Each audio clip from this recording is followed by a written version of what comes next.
President Trump's policies in these early days of his second term are creating uncertainty across the country.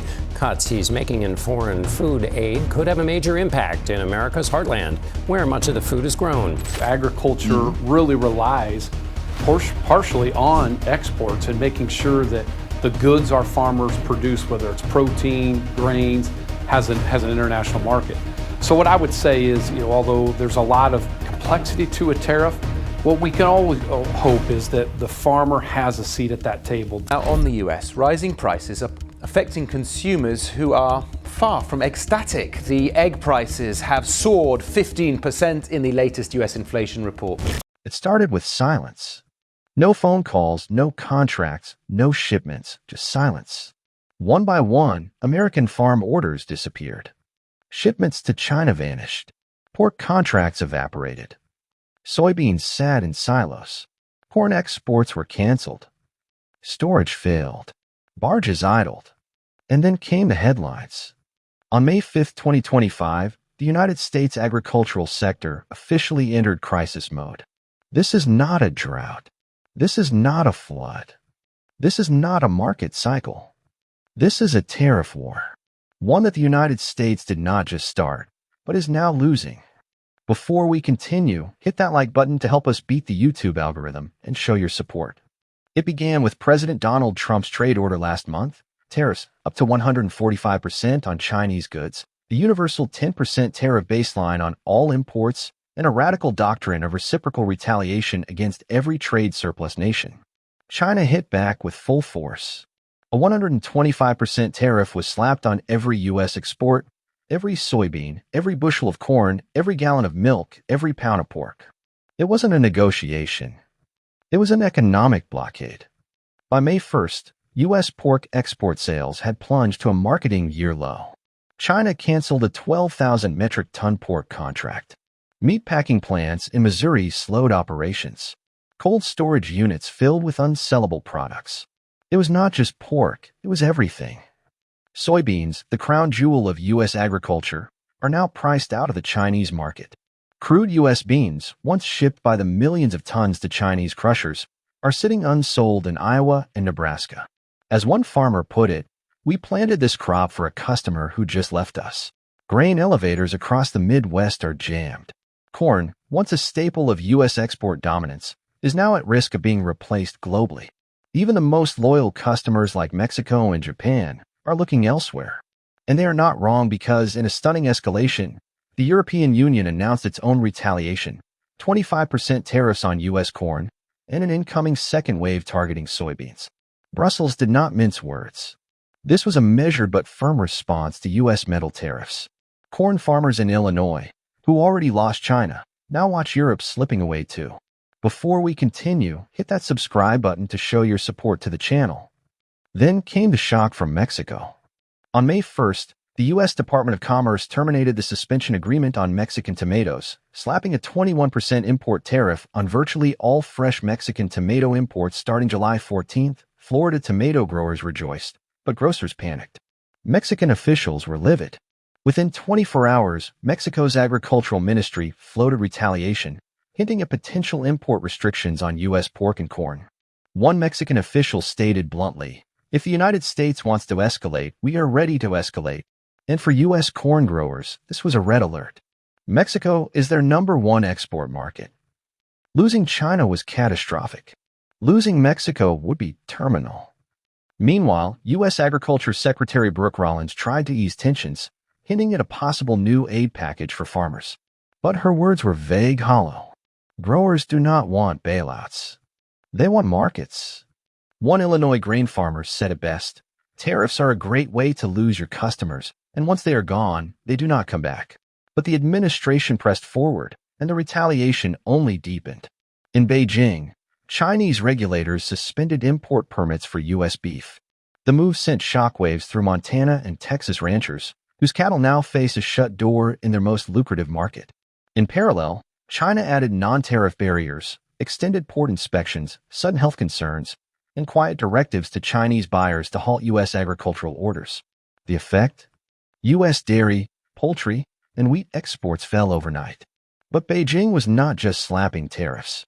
It was building new alliances. China signed new contracts with Brazil and Argentina to buy grain, soy, beef, and corn, contracts that had once belonged to American farmers. As one analyst described it, China is decoupling deal by deal and doing it quietly. And they're not alone. India imposed new tariffs on U.S. almonds and apples. Turkey blocked U.S. dairy imports. South Korea began talks with Brazil to replace U.S. soybean shipments. The world is realigning rapidly, and at the center of it all is a U.S. farm economy in freefall. Back in Iowa, soybeans are selling below break-even. In Minnesota, pork producers are slaughtering early due to backup in the supply chain.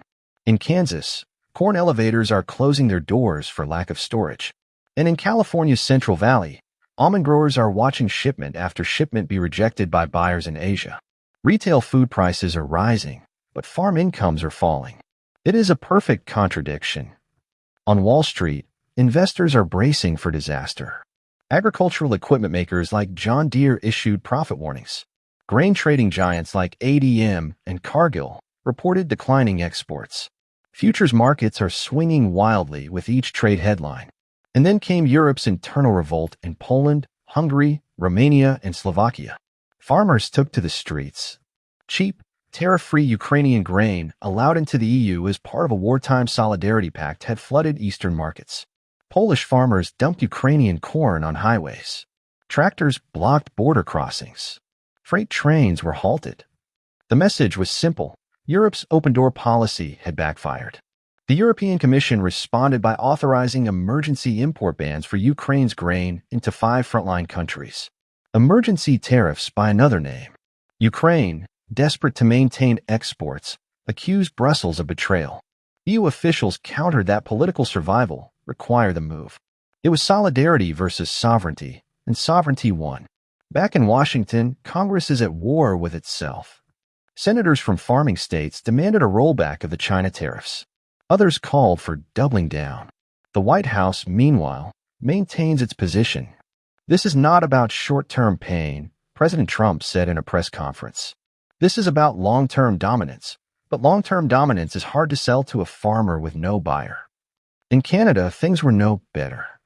After Ottawa aligned with the U.S. on Chinese steel sanctions, Beijing responded by slapping a 100% tariff on Canadian canola oil, peas, and meal, and a 25% duty on pork and seafood. For Canadian producers, it was a death sentence. The Canola Council of Canada issued a dire warning. This will devastate prairie farmers. Ottawa responded with emergency trade missions to Indonesia and Japan, hoping to find new markets. But, as with the U.S., the buyers were already committed elsewhere. And then came the price spike. On May 4th, soybean futures touched $1,065 per bushel, a 2-month high. But traders warned the rally was unsustainable. Without Chinese demand, the price ceiling would collapse. Pork markets were worse. With supply trapped inside the U.S., wholesale pork prices dropped, hurting producers. Even as grocery store prices rose, consumers were paying more. Farmers were earning less. And yet, something even more dangerous was brewing. Farmer protests erupted across the United States. By the morning of May 5th, thousands of farmers gathered at state capitals in Des Moines, Topeka, and Jefferson City. Tractors lined streets. Rural communities shuddered in protest. The signs were angry, the voices louder than they had been in years. We feed the world. You starve us. Tariffs or taxes. Sell our grain, not our soul. A protest in Nebraska turned into a full blockade, shutting down grain deliveries to local elevators. Another in Ohio cut off highway access to a major ethanol plant. The message was clear. The rural heartland is done waiting. At a rally in Illinois, one farmer said into a megaphone, "You call this America first? This is farmer last." Union leaders joined in. The National Farmers Union released a scathing statement demanding that the White House immediately end the economic siege against its own producers. Global food security threatens to collapse. Meanwhile, international food markets are showing signs of severe stress. The UN's Food and Agriculture Organization issued an urgent bulletin stating that over 90 million people could face food insecurity by the year's end if current tariff blockades continue. North African countries dependent on U.S. grain are now scrambling to secure emergency contracts with South American exporters. In East Africa, Wheat shortages are driving up prices by more than 30%. Food inflation, already high post-pandemic, is now approaching crisis levels. And as more countries stockpile grain, reduce exports, or impose tariffs to protect domestic supply, the risk of a true global food shortage is growing. The World Trade Organization warned that the current path is not sustainable and called for immediate dialogue to avoid a repeat of the 2008 food crisis. But no such dialogue has begun.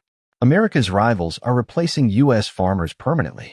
While American exporters sit idle, rivals are racing to fill the gap. Brazilian soybean exports have doubled since March. Argentina is signing new beef and grain contracts weekly. Russia, whose wheat exports were already booming, is now making inroads into corn and sunflower markets in Asia. These are not one-off deals. These are long-term contracts, infrastructure investments, and political alignments. Once signed, they do not revert. The world is not waiting for U.S. farmers to return. It is replacing them. The political backlash begins. On Capitol Hill, panic is setting in. Congressional approval ratings in rural states are collapsing.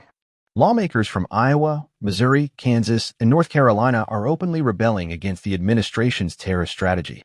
Some are threatening to withhold support from upcoming budget bills unless aid is allocated immediately to farmers. Behind closed doors, the White House is considering a new round of market facilitation payments, possibly as high as $20 billion.